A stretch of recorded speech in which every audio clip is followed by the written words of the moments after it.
Welcome back to another baseball focused YouTube video, and welcome to my first MLB draft video. I've been looking forward to doing one of these for a while. Actually, when I first decided I wanted to do some YouTube podcasting type stuff, it was really to focus on MLB draft, and ironically enough, my first three videos have been college baseball stuff. So I've been looking to jump into this one. For my first video, I just really wanted to go over my draft board, kind of talk about the top of the list, and then highlight some guys I like down the board. It's at 75 players right now. It's live on my website, so there will be a link underneath the video for you to go check that out for yourself. I do have my third mock draft of the cycle coming up this weekend. Because I'll plan on putting it out on the 11th because draft day is July 11th. So I've been trying to do one per month up until the draft. So this will be my third one. It'll include every pick from the first round, including all the comp picks and supplemental picks. The first two was just one pick for every team, like the first pick for every team. So I'm planning on kind of expanding the mock draft. In the next one, it'll be a 3-round, and then the final one before the draft will be a 5-round. So yeah, been looking forward to getting into some draft stuff. My draft board's at 75 players at the moment, and I am planning on, by the time the mock draft comes out, which should be early next week, I believe it should be, I do plan on having that draft board filled out to 100 players and kind of updating the order within the board as well, shuffling some players, sliding players up and down. So the board we're going to look at right now is not by no means the finalized board. And honestly, as I'm talking through it, I might bring up the fact that there's players that are going to move up or are going to have moved down by the time I update it to 100 players. And then if I'm ambitious enough, I plan on having it up to 200 players by the time the draft happens. So be sure to go check that out. Draft board, also my previous two mock drafts. Gonna try not to do too much pairing players with teams in this video, simply because I'm planning on doing the video for the next mock draft. I'll have an article for that, and then also doing a video to talk about that more. So yeah, look out for both those things. With that being said, let's go ahead and jump into it. To no surprise to anybody, Rock Chalowski's still number one on my board. He has been since I published my first top 50 back in, I think, either December or January when I made it. He's also my only 60 future value there. Now, this is what I will say about Rock Chalowski. I don't think that the gap between him and the guys behind him is as wide as the overarching baseball world has made it out to be. I'm going to get into these top 10 guys for sure. And then, like I said, highlight a few more guys down the board. But there is a number of guys within the top 10 that would be, like, in an average draft year, there is certainly a case for them to be the number one overall pick in that draft. Like, this is the third draft I have covered independently, and this is definitely the strongest draft I've done, and that's even with some of these college bats, like, kind of sliding throughout this, like, since the college season has started. A lot of these college bats have slid, and I still think it's the best draft of the last three, mainly because of some of the names at the top, but then more so because of the depth. But I still think that there's a number of names here that could be the first overall pick in a 50th percentile draft year. I think that some of these guys could definitely be the number one overall pick, which is why the White Sox are still, I mean, who knows exactly what's going on in their draft room, but I would imagine Rock is still their favorite at number one, but they have every right to keep their options open for other names because there are definitely guys here with the same type of upside Rock Chalowski has. The other thing I'll say about Rock is the college shortstop demographic it's not a super successful one. I pulled every college shortstop drafted in the first round since 2010, I believe it is. Let me check on that. There's been 47 college shortstops taken in the first round of the draft since 2010. So the last 15 drafts that have One, stuck at shortstop, because if you're taking a shortstop in the first round, I guess that there's some nuance with some of these guys, but the expectation is probably that they're going to stick at shortstop. And especially if you're drafting them first overall, that's kind of what makes Rock Chalowski the favorite at first overall. Is not only is he a very good hitter, but he's an elite defender, and it might even be a better tool in his bat. So guys that have stuck at shortstop and produced at an above average level at the big league level. So not necessarily Hall of Fame guys, because you can't expect your first round pick to be Hall of Fame level talent. But I think when you're drafting in the first round, the expectation for that player is that they are an average to above average player. So the names here of those guys, you got the most recent is Jacob Wilson. He's still playing shortstop for the A's, already made an all-star team. And then Zach Neto for the Angels, he's still playing shortstop. He's been playing at an above average level. And then you go down the list and you see some solid MLB names, but they haven't stuck at shortstop. Nico Horner is a good one, 2018. He can play either middle infield position, but has kind of stuck over at second base, put together a solid career. And then Dansby Swanson, first overall pick in 2015. He was the last college shortstop to be picked first overall. And with Dansby, there's been some above average seasons in there, but I think if you look at the scope of his career, it's probably been an average big league career.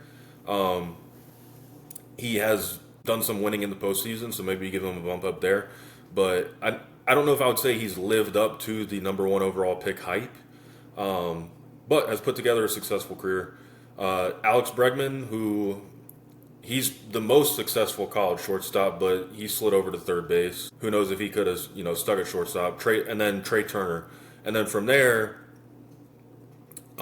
That's really it since 2010. Okay, so just a small handful of guys that have put together above average careers at shortstop that came from the college ranks. So I say all this to say I just don't think that everyone should be putting all their chips in one basket when it comes to Rock Chalowski.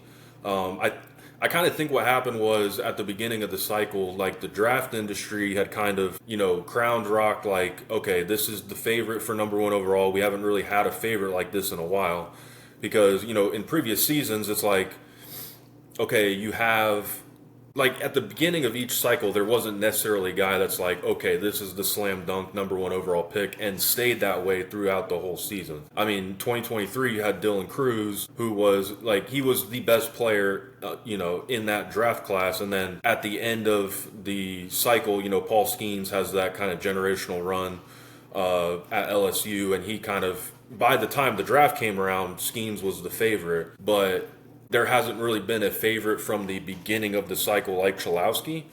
And so I think, so he kind of got that title. And then I also think it's a matter of the fact of the matter is that the draft has become a little more relevant to the MLB common folk because you see more college prospects that are getting up to the big leagues faster. So it's like if you go out and say, I prefer this high school shortstop over this college guy, you kind of get looked at funny because it's like, oh, this college guy could be up within a year, but at the same time, I'm still going to bank on the ceiling of the high school guy. Chalowski's still my favorite to go number one. I still think he's the best player in this draft, but I kind of say all this to say, if the White Sox decide to go a different direction on draft day, it would be a surprise, but I wouldn't be shocked because I don't think the gap is as far as we have made it out to be. So that's my Rock Chalowski rant. I love Chalowski. I think he's gonna have a great MLB career. But we have to pump the brakes on the hype just a little bit. That's all I'm asking. The next three guys are really all interchangeable for me. Completely different profiles. I put Jackson Flora, right-handed pitcher out of UC Santa Barbara. He's a 55 future value for me. Flora, and then I have Von Lackey at 3, catcher from Georgia Tech, who's my favorite player in college baseball. I've gotten a front row seat to him this season with, covering Georgia Tech baseball. Just an unreal player. And then Grady Emerson, shortstop out of high school shortstop out of the state of Texas at 4. All those guys are interchangeable for me. The reason I put Flora over Lackey and Emerson is just because I'm definitely the high guy on Flora. Like if you follow me on Twitter, like I retweet all Jackson Flora content. I absolutely love watching him pitch. Just he's an elite athlete, just a premier mover on the mound. The fastball's up to 100. It might have ticked up to 101, I think.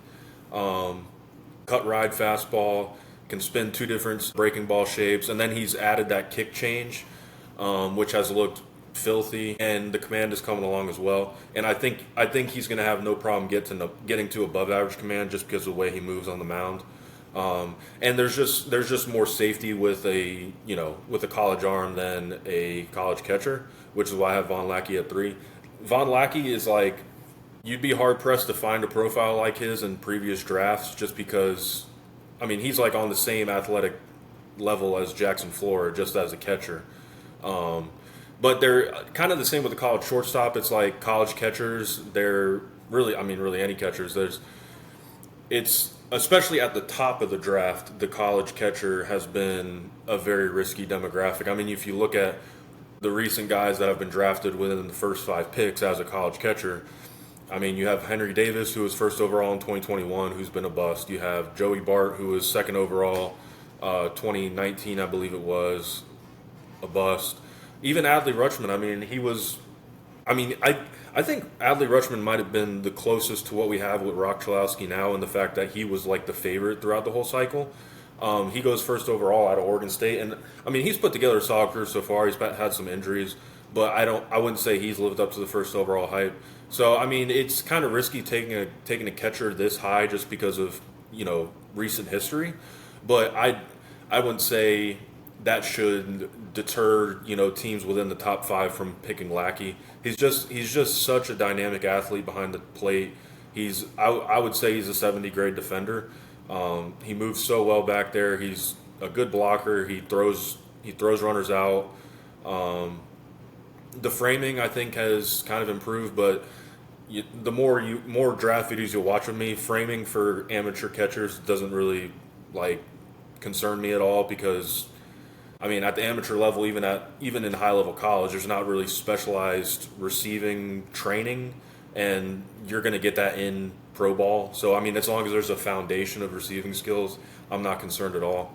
And then the bat for Lackey, I mean, I think I tagged him with like a 55 hit tool before the season. Makes a lot of nice consistent contact, but then the power just ticked up like crazy early on this year. He surpassed I think he's hit 6 home runs last year, and now I think he's already up to 12 or 13 and surpassed that 6 early on in the season. Hitting the ball way harder, getting it into the air to the pool side, and so I don't think there's going to be any issue with the bat either. And then you add on the defense, and I've heard plenty of people say too that even if Von Lackey played a different position, which he did, there was a game at Georgia Tech where he played all 8 positions. Every position except pitcher in a game. So, I mean, he can go to any position, and I would feel confident about him being an above-average defender. And regardless of what position he played, I would still say this is at least top 5-round guy. So, I mean, but the fact that he's, the best defensive college catcher in baseball is what keeps him up here. And then Grady Emerson at 4. The only knock on Grady Emerson's profile is the fact that he might grow out of shortstop, move over to third base. But I mean, it's the best bat in high school baseball right now. It's contact, it's power, it's good defense, whether he moves over to third or not. It's might be the highest upside profile in the draft. So that's why I say Flora, Lackey, Emerson, they're all interchangeable. It's kind of your preference at that point. Justin LeBron, I have at 5 still. The spot in my update, I'm probably going to slide him a bit just because of the fact that he has, for the second year in a row, has really, not shown up in conference play in the SEC. I'm more so banking on the fact that he's kind of just like these guys above him, just like a premier athlete. You're talking about a guy that's probably going to stick at shortstop as an above-average shortstop. I know there's concerns this year about how many errors he's making, but I mean, I think he gets into pro ball. I think he kind of gets the polish he needs there. It's a super strong arm. It's super quick hands, super quick feet, and then at the plate, it's plus power, which I mean, if you're confident you're going to get that level of defense, and then anything that you get at the plate is going to be, kind of a cherry on top of the profile. And not to mention he's, 65 grade runner. He's already stolen 30 plus bases, I think, this year. So, I mean, I think his worst outcome is going to be a speed defense type of guy. And he's going to run into power as well. I think I'm less scared of the bat than a lot of people are, because I think it more so just comes down to approach for him. He really struggles with breaking balls and crushes fastballs, which if you crush fastballs, especially at higher velocity, which he does, because he has very good bat speed, I'm less scared of his bat just because of how he can hit fastballs. And it comes to him laying off of breaking stuff. Like I said, he's going to slide a little bit just because I can't really justify you being a top 5 pick if if you're like a sub 800 OPS in the SEC. But he's got the supporting tools to, carry him for him to at least be a first rounder. 6, I have Soros Stroh-Snyder on the younger side of this class, draft eligible sophomore, which is always something that I value. Another guy that has kind of taken a hit in conference play over there in the Big 12, but it's kind of the same thing with LeBron. It's just like a very good athlete, very good runner. He's probably going to be a right fielder at the next level, but he's going to be a plus right fielder. He can move around out there. He's got a strong arm, hits from the left side of the plate. It's contact, it's power, it's pull side pop, it's backspin. So I mean, there's not a lot to nitpick at his profile either. I just kind of wonder about the ceiling, which is, if he was making like a little more contact and was going to stick in center field, then we're talking about an easy top 5 pick. But another guy that might slide a little bit just because of his conference performance. Chris Hacopian at 7. Chris Hacopian to me is the best college bat.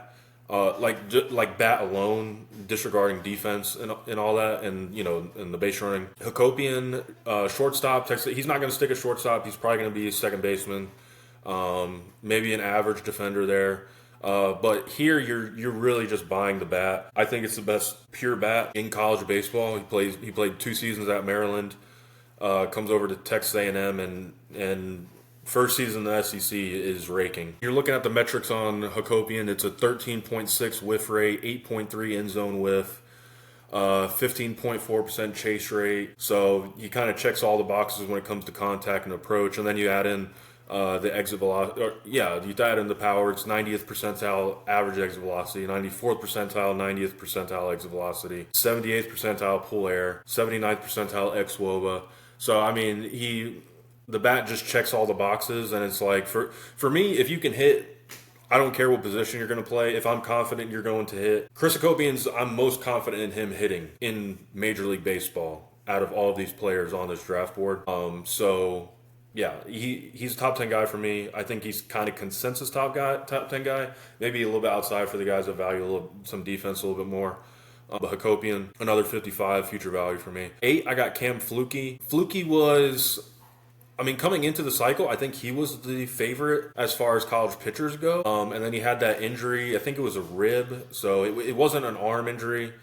I think the only reason he slid just a little bit is because, this naturally happens for any draft eligible guys that get injured. It's like you're going to have those college bats that rise. You're going to have those college pitchers that rise throughout the cycle. And then for these guys that miss time in their platform year, it's kind of like you kind of lose some of that safety in terms of evaluating because you just don't really know the full scope of the profile. But I think he's made 2 starts since he returned from injury. Has looked pretty good. The fastball has already been back up into the upper 90s and can spin it with the best of them in terms of breaking pitches. And also it's plus command as well, I would say.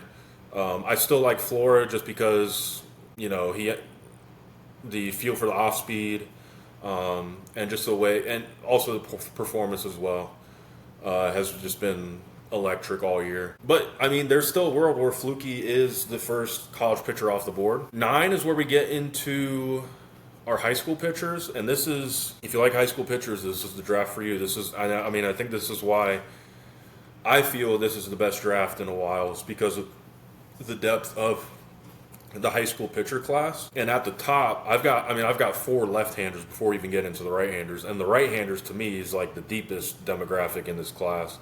Carson Bollman is my top high school pitcher, coming in at 9. Big lefty out of South Carolina. Bollman has slid a little bit. I've seen him as low as like 30 on some boards and like outside the first round. I think it's because he did miss time at the beginning of this season, I believe. He might slide outside the top 10 for me on my update, but for now, I still feel the best about him. I mean, he kind of just checks all the boxes as a high school pitcher. It's, physical projection. It's a smooth athletic delivery, gets down the mound well. Fastball is, I think it's more low 90s, but it is ticking up towards the mid 90s. I think it's been up to 96. And then there's just the polish with the breaking balls. It's a, two distinct shapes, a curveball and a sweeper. And then he's also throwing a changeup that has a chance for plus as well. And then on top of it all, I mean, has some of the best control and command, in this prep demographic. So, 6'4", 210 with room to add more.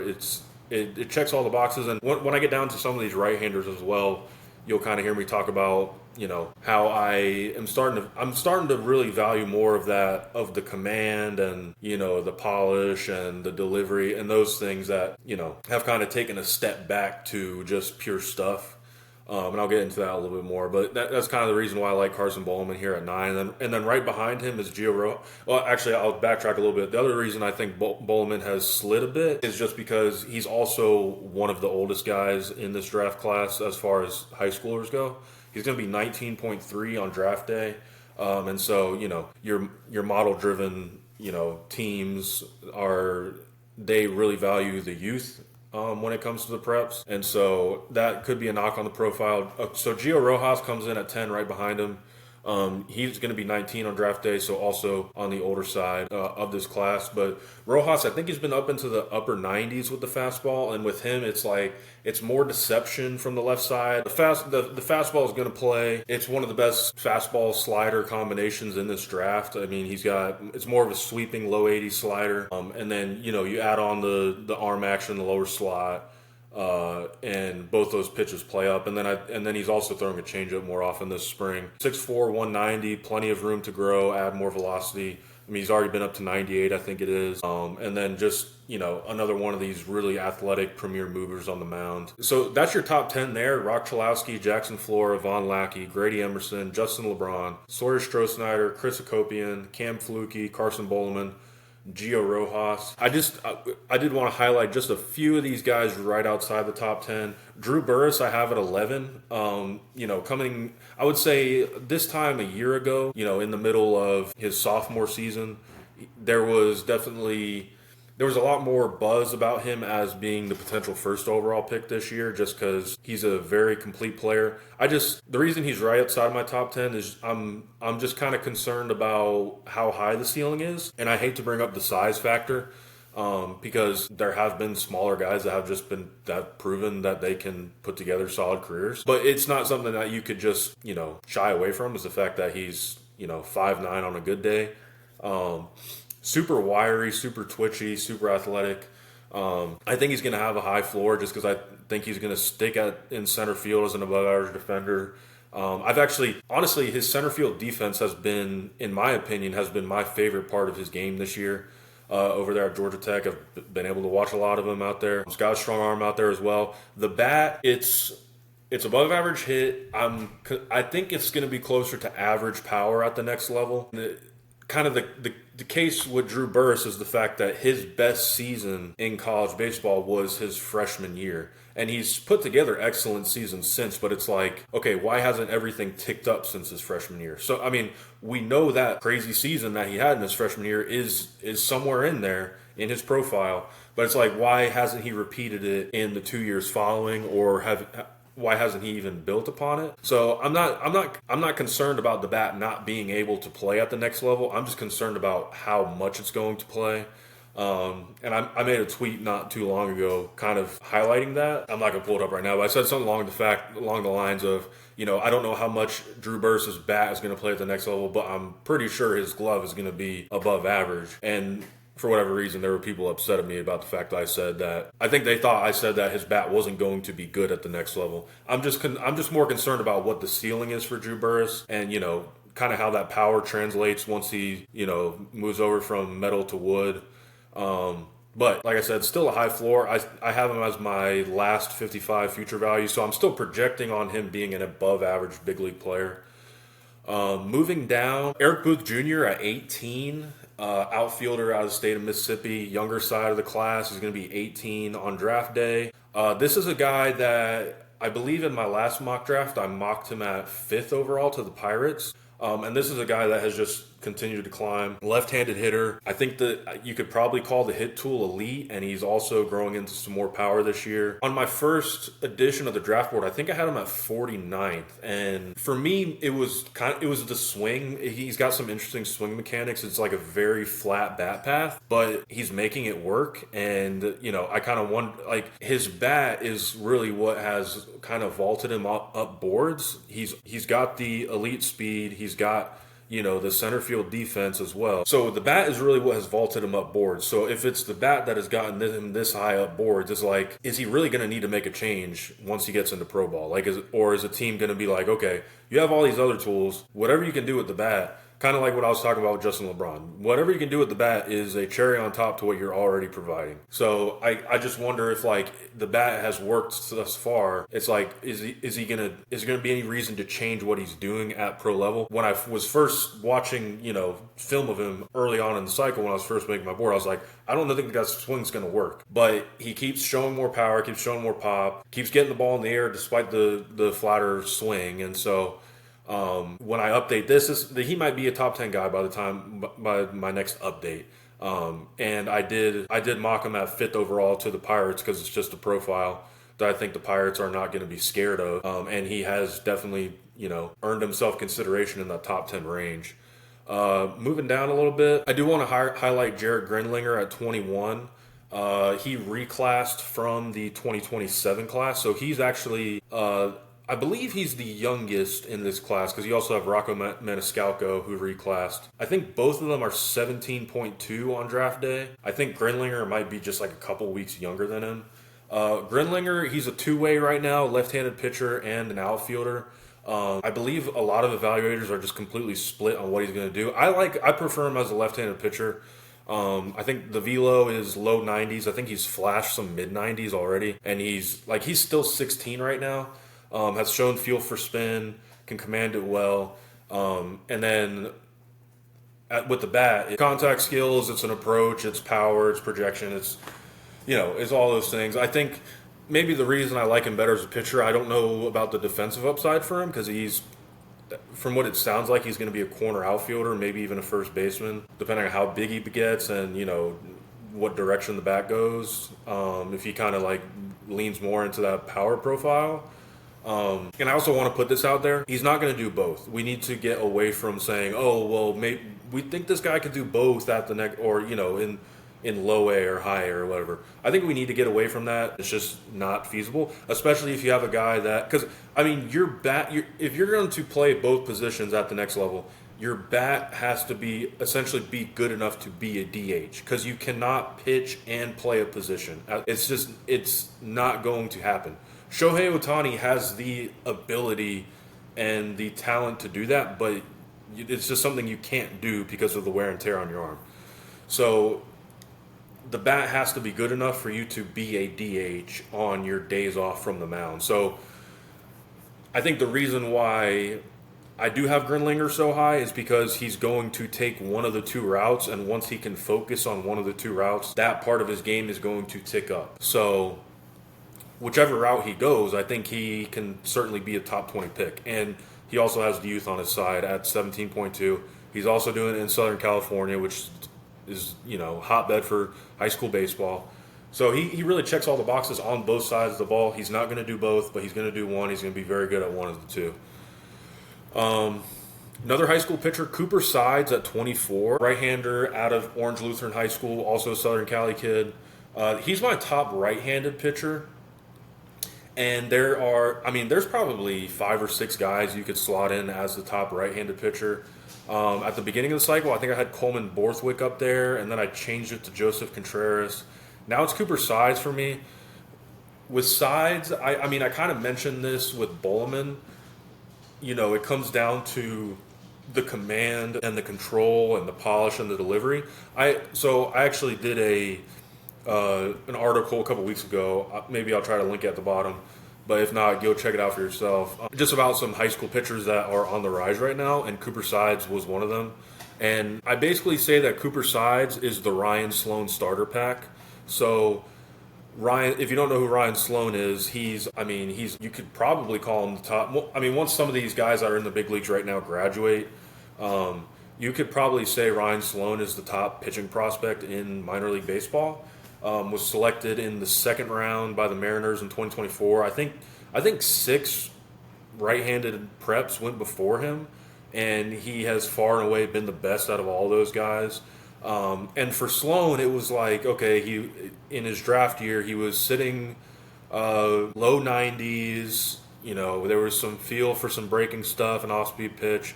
But what really stood out for Sloan was the fact that he threw strikes, he commanded it well, he had projection, he had a good delivery. And so it was like, okay, well, what can you dream on once you start adding the size, start adding the velocity? And that's exactly what happened. I mean, he's built like a horse now. I think he's like 6'5", 240. I mean, when you look at him on a minor league mound, he looks like a big league pitcher. He's got the big league starter's frame. And so it's like, for me, I kind of like these guys that are kind of checking the boxes outside of the stuff and the velocity, because then when you add the stuff and velocity, because the other stuff, like the command and the pitchability and all that's only going to get better once you get into a pro organization. So then you're adding on the size, you're adding on the stuff, you're adding on the velocity. The profile only gets better. And I kind of see Cooper Sides being that guy. He's kind of been, lower 90s, kind of touching mid 90s.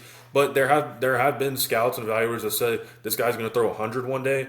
Not only because of the projectability, but like you look at the arm speed. Arm speed is kind of a thing. It's kind of a tough thing to like quantify.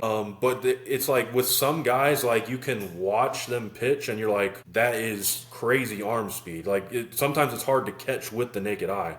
But when you watch Sides, you see that arm whip around, and it's elite arm speed. And so I think I would agree. I think he's going to hit 100 at some point, because he still has plenty of room to grow. Mid-90s, it's run and ride fastball.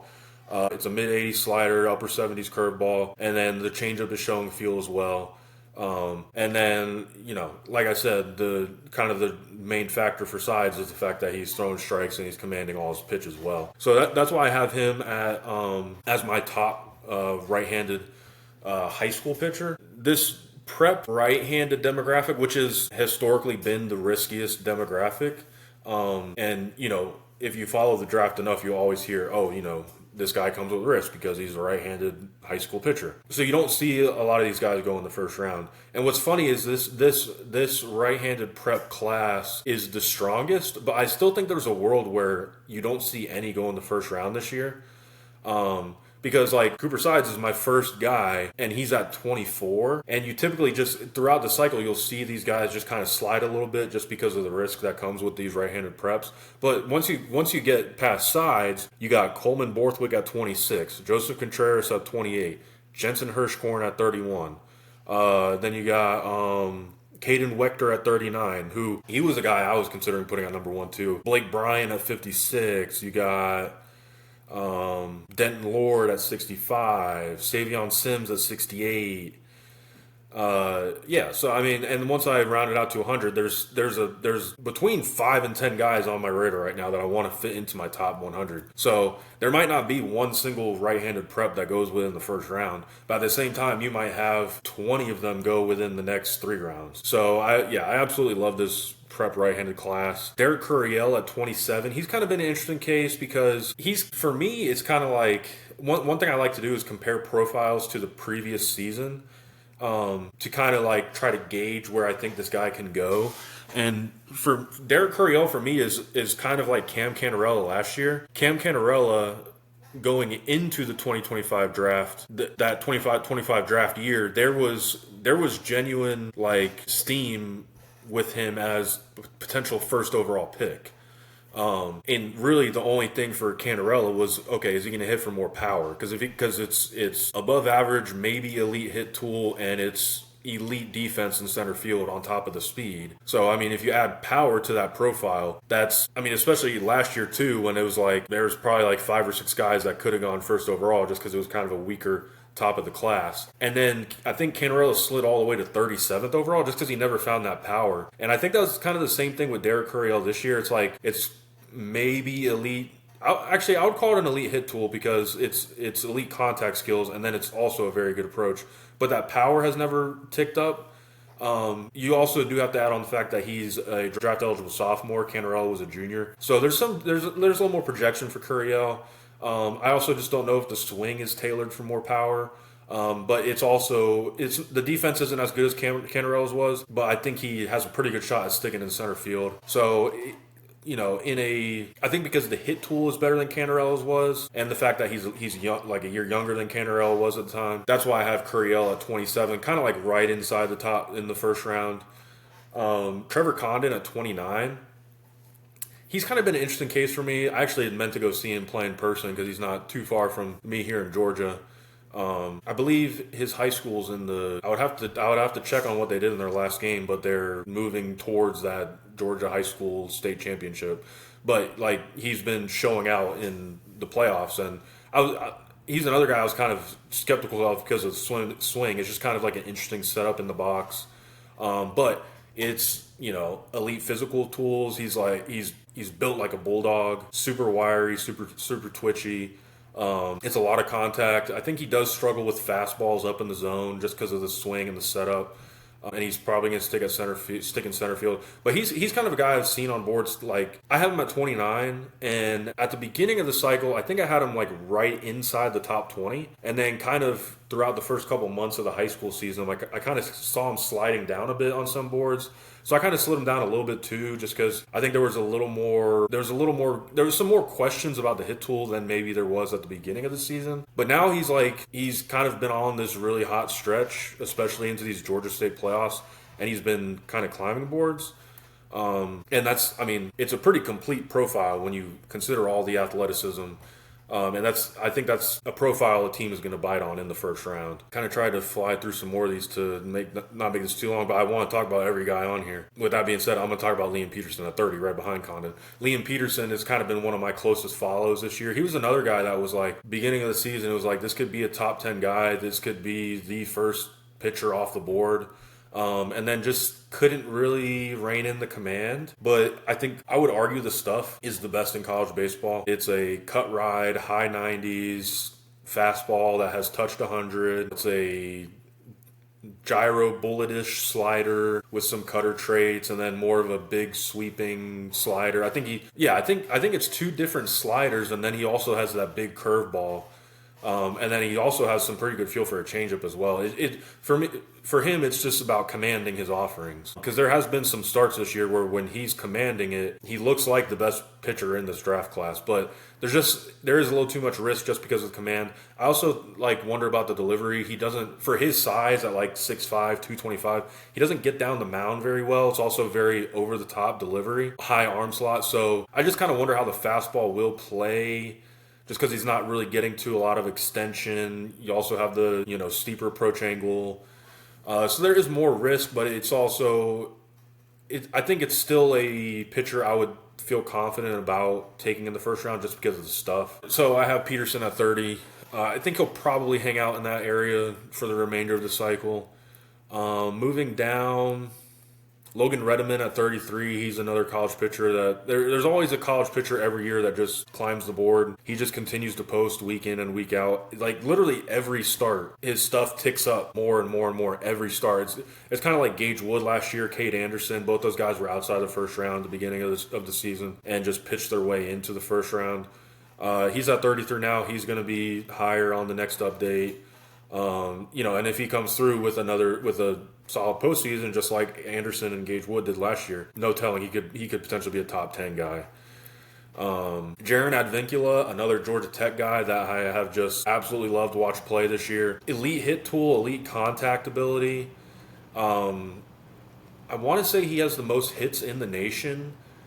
and like I was pulling stats on Georgia Tech, and he has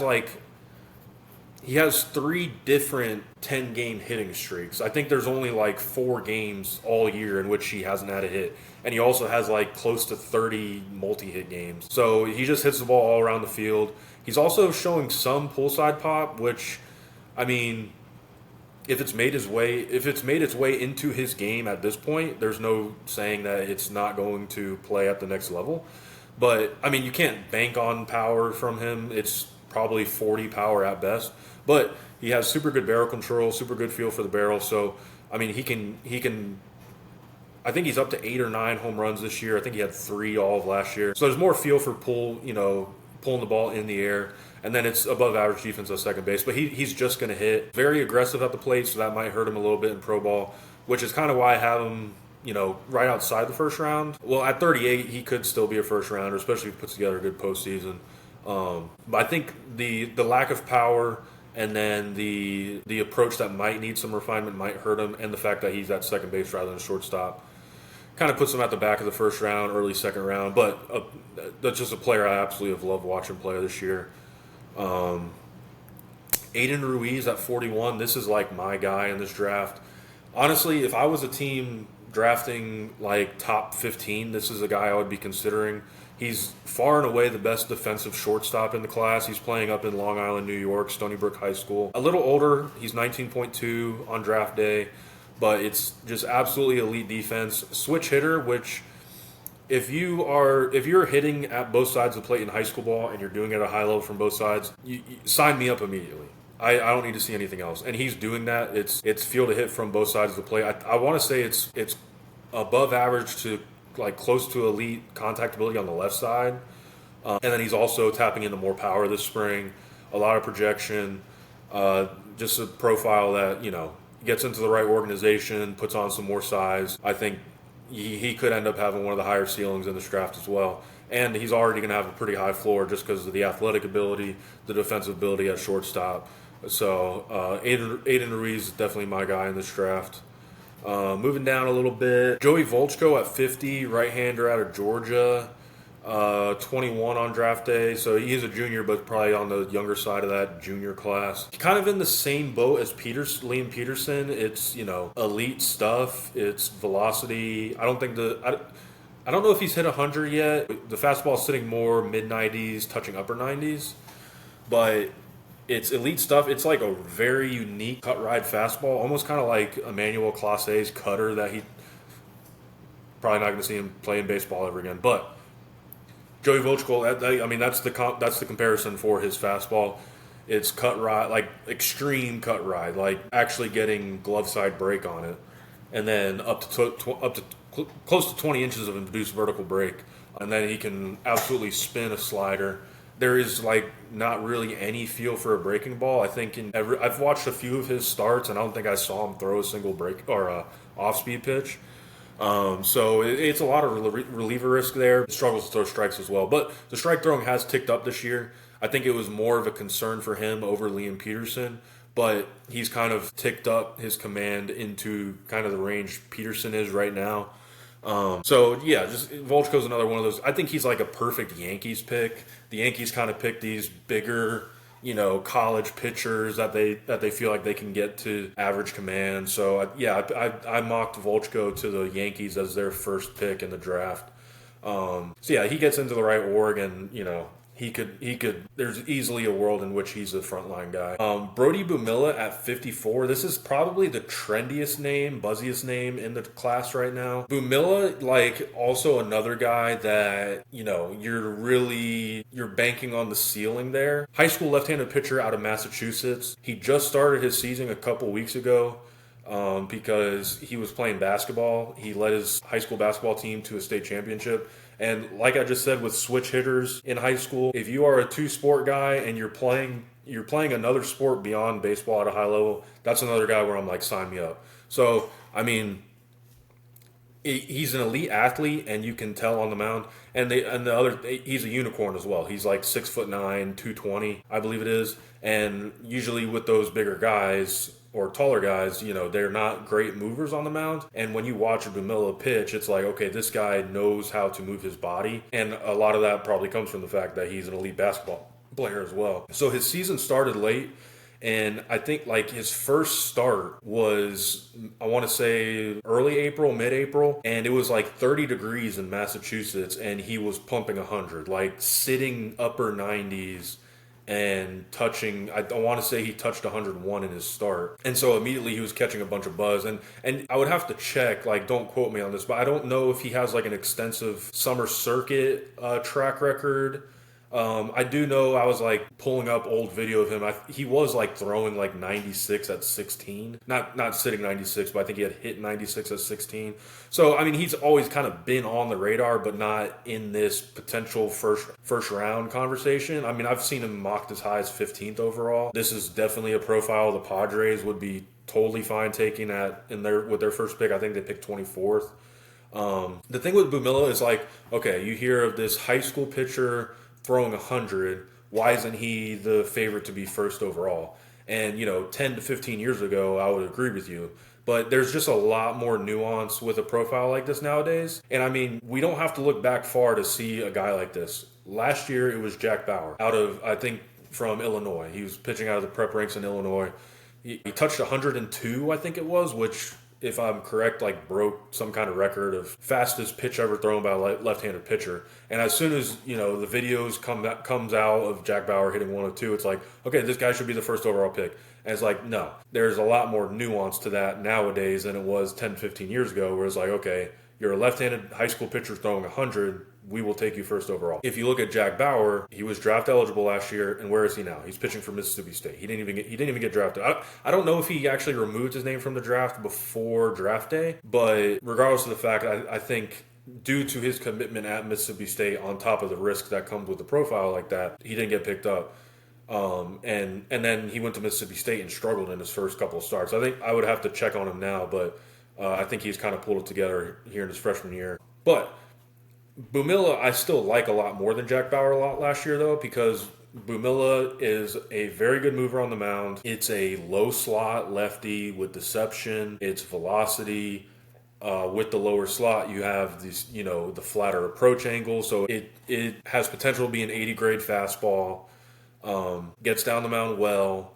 And there's also a feel for a changeup as well. And that's really all he's throwing this year is fastball changeup. And he's leaning very heavily on the fastball because, I mean, New England has produced some good ball players, but at the end of the day, it's not the most competitive region in the country for high school baseball. So, I mean, if you're a low slot lefty throwing 100, that's all you need to throw to get hitters out. Right. So I think, when I've checked in on him weekly, because, the entire Northeast scouting contingent is at his starts. So there's plenty of video to watch from him from each of his starts. And every start, it's like, okay, upper 90s, upper 90s, upper 90s. Then he flashes his changeup, upper 90s, upper 90s, upper 90s. So he's not really throwing much breaking stuff, not a lot of spin. But also the thing, too, with left-handers, it's almost like that off speed is more important than the breaking stuff. It's the opposite for right-handed pitchers. Left-handed pitchers, you're going to see more right-handed hitters. So you want that pitch that moves away from right-handers. And then with right-handed pitchers, it's the opposite. It's like you see a lot of right-handers, but you want something moving away from them, so you want the breaking ball. So with Bumilla, I think the fact that he is throwing a changeup that's flashing plus, that's kind of what's keeping the profile like separated from Jack Bauer. It's the difference in between Jack Bauer going undrafted and going to Mississippi State and Brody Bumilla being taken in the first round. Then you also add the physical stuff in there as well. He's 6'9" with projection, elite mover. And I could see why there is legitimate steam with him as a first round pick. So do I move him up in my rankings on the next update? I'm honestly not sure, which means I might be the low guy on him because I've seen plenty of boards with him within top 30. I might keep him at 54 just because there's still a lot of risk on that profile, still a lot of holes there, but also just immense upside. Almost like the Noah Schultz starter pack. I mean, that's kind of like a fun comparison just because Schultz just recently made his major league debut and has looked really good at the big league level. So there's definitely a world in which Bumilla is kind of on the same route. Moving down here, Carson Tinney at 67. He's my third college catcher. I have Ryder Helfrich. I actually didn't cover him. Ryder Helfrich is my next college catcher behind Von Lackey at 20, and then you got Tinney at 67.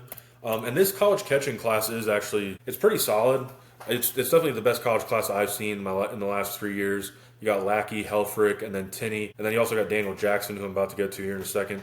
With Tinney, it's like the question mark for him is he going to stick at catcher? He doesn't move particularly well back there, but he does have this very strong arm. So it's like, okay, if you think he can get to, at least below average to average defense, and then just let the bat play, that's an exciting profile. It is pretty risky hit tool for Tinney, but it's some of the best power in the college class. I mean, it's the best 90th percentile exit velocity in the class. He's also walking at a 20.1% rate, so it's like kind of. I hate to say guys should lean into 3 true outcomes, but it's like when you look at the profile, it's like, okay, he's striking out a lot. It's 24% strikeout rate, which with college guys, it's like if you, regardless of kind of what the other tools look like, unless it's like elite tools, you kind of want to steer away from a guy with a close to 25% strikeout rate within the first round.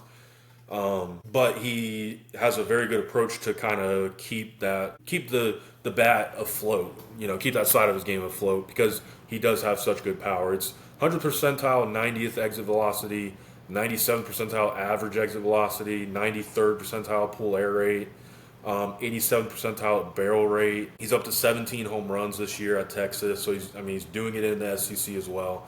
So, and the hit tool, it's a below average hit tool, but it's not really, maybe not a feast or famine hit tool. It's a 27% whiff rate, 18.5 in zone whiff, but it's an 18.4% chase rate. So the approach kind of helps him tap into the power, despite the fact that there's a lot of swing and miss in there. For him, where he lands is more so dependent on, okay, do we believe he's going to stick at catcher? Because if not, we either have him play first base or, go to a corner where it's probably going to be below average defense. But do we believe the bat can play? So it's a profile with question marks, but another one that I would feel pretty comfortable drafting within the first 3 rounds. Speaking of power with hit tool concerns, Miles Bailey, I have at 69. Draft eligible sophomore out of Florida State. His season ended prematurely, so it was a broken ankle. I want to say that was a month and a half ago or so, and he was trending towards the first round conversation because he was walking a ton. The swing and miss was improving a little bit, but it was still pretty concerning hit tool risk. But just some of the best power we've ever seen in college baseball. And he was draft eligible on the younger side of the class. But now with the injury, it's okay, our team's confident in that profile, considering, okay, he already has this hit tool risk, and we don't know what he's going to look like when he returns. So, there's definitely a world in which Miles Bailey goes back to Florida State for his junior year, and then he's 22 on draft day next year. So, yeah, it's just another elite tool that could carry him, but also another one with a lot of risk. Daniel Jackson at 72, my next college catcher. Daniel Jackson is going to climb on my next update. Another guy with some premier power. The question for him coming in was he going to stick at catcher? Kind of what Carson Tenney is okay, can he stick at catcher? And after watching, for me personally, and I think a lot of the industry has started to lean this way as well. I'm starting to think that he is going to stick at catcher. He is a very good athlete. He's stolen 20 bases this year as a catcher, which is, kind of unheard of, even at the college level. And when you watch him run the bases, he looks more like a second baseman or a center fielder running the bases. So there is some really good athleticism there, a strong arm. He also catches just really good stuff over there at Georgia. That's the point I heard someone else bring up that I've never really thought about with amateur catchers. It's how good is the stuff that they're catching, and with Georgia's pitching staff, he's seeing some of the best stuff in the nation every night. So I'm pretty confident about his ability to stick a catcher, and then obviously you got the power. The contact rates have ticked up this year. I think I would say that really the knock on his profile is the lack of track record and the fact that he's looking like a potential SEC Player of the Year candidate because of the fact that he's in 20 home runs, 20 stolen bases as a catcher. But at the same time, it's like, okay, the field over there at Georgia is as hitter friendly as you get in college baseball, and there's also just a lack of track record. And so it's like when you're projecting on a player's career, are you looking at what he did in his junior year of college, or are you kind of looking at the whole scope of the profile? And so, that's why track record does come into play when you're kind of, comparing these profiles. Carson Kurtz at 73, another Georgia Tech guy. This is a guy that just genuinely wasn't on my radar prior to the season. When I previewed Georgia Tech prior to the season, it was like, okay, this guy's going to be a solid glue guy for a team that has Omaha aspirations. I never really envisioned him as a draft prospect because, it was an average bat in his sophomore year, maybe sticks at shortstop. But then this year, he's just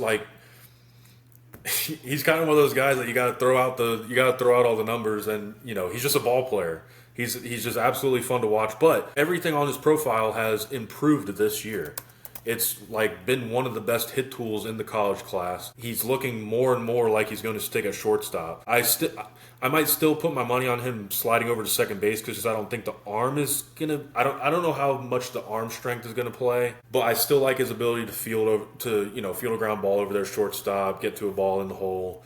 But if you look at the profile, it's a 15.6% whiff rate, 8.0 in-zone whiff rate, 17.7% chase rate, 11.8 strikeout rate, 11.8 walk rate. So he's walking as much as he's striking out.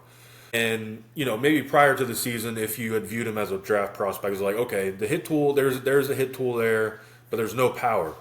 Now you get to the power numbers. 98th percentile average EV, 89th percentile 90 EV, 89% barrel rate, 95th percentile xWOBA. So there might be some genuine power in there. And he hasn't necessarily shown it in game. He leads the nation in doubles. He really can hit the ball into the gap. As far as getting the ball over the fence, it doesn't happen as often because there's not really any field to pull the ball in the air, which I don't think that you want him to lean into that, because I think the swing and the approach is really tailored for just driving the ball into the gaps. It's 5 home runs, but it's 25 doubles, which I would have to check at the moment, but I think it leads the nation in doubles. He's led the nation for most of the season.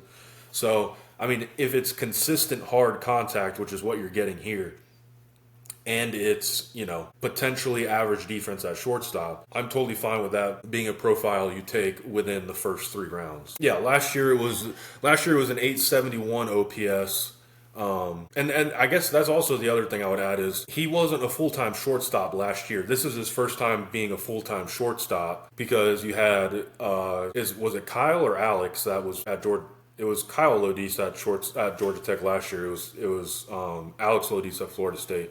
It was an 871 OPS, just 4 home runs, 19 doubles. This year it's a 1091 OPS, 5 home runs, 25 doubles, 25 strikeouts to 25 walks. Last year it was 37 strikeouts to 32 walks. It's a high floor profile, one that I would feel confident about being able to move through the minors. There's not too much of a ceiling there, just because I don't know. It's kind of almost like with his teammate Drew Burress. It's like, how much is the power going to play? I'm pretty confident he's gonna get to consistent hard contact. It's just a hard profile not to like. He's, like I said, he's a ball player. You throw out all the numbers, he's a ball player. You gotta watch the kid play. And then rounding out the board, Daniel Cuvée, third baseman out of Miami at 74. I think his season's over. I think it was a back thing. I don't know if it's confirmed that his season is over, but he's definitely going to miss time. And it's kind of late in the season to be missing time. He's at 74, and then Gabe Gackle at 75. He's definitely been my biggest faller on this board.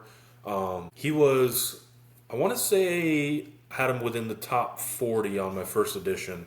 And coming into the season with Gackle, it was like, okay, he's been tried in his starter's role and it hasn't translated. And I was kind of looking at the stuff and the fact that, okay, now he's entering his third season of college baseball. This is kind of the season he figures out in the starter's role. And then he never really did this year either. So I more so had him high up on my board because it's very good stuff. It's, dynamic mover on the mound, and the fact that I was pretty confident the numbers were going to start translating more as a starter.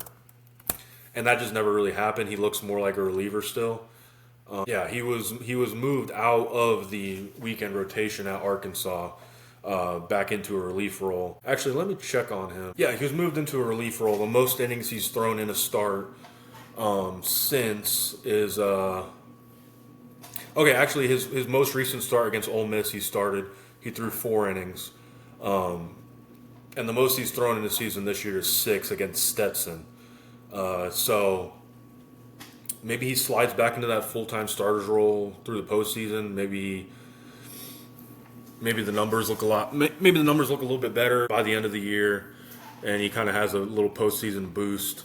But for the most part, I still think it's a reliever look. There is some upside for him as a starter just because I think he could potentially get to average command with the delivery. And he's kind of just in that same boat with Liam Peterson and Joey Volchko. It's like, it's elite stuff, but can he throw strikes? So, yeah, Gackle slots in at 75. There's definitely some names that are not on here that will be on my next update. So definitely stay tuned for the update. I'm gonna have to try to have it updated to 100 players this weekend, and then I have the mock draft, which will be out early next week. So definitely look out for that. Because I'll definitely be shuffling a lot of these names here. That's kind of a feel for how I'm feeling about this class and just some of my favorite guys on here. Talk about some of these, more interesting profiles. So go check out the board for yourself. Let me know what you think. First draft video. Looking forward to doing a lot more of this, up until July 11th is draft day. So, next video will probably be back to, top 25 college baseball update, Field of 64.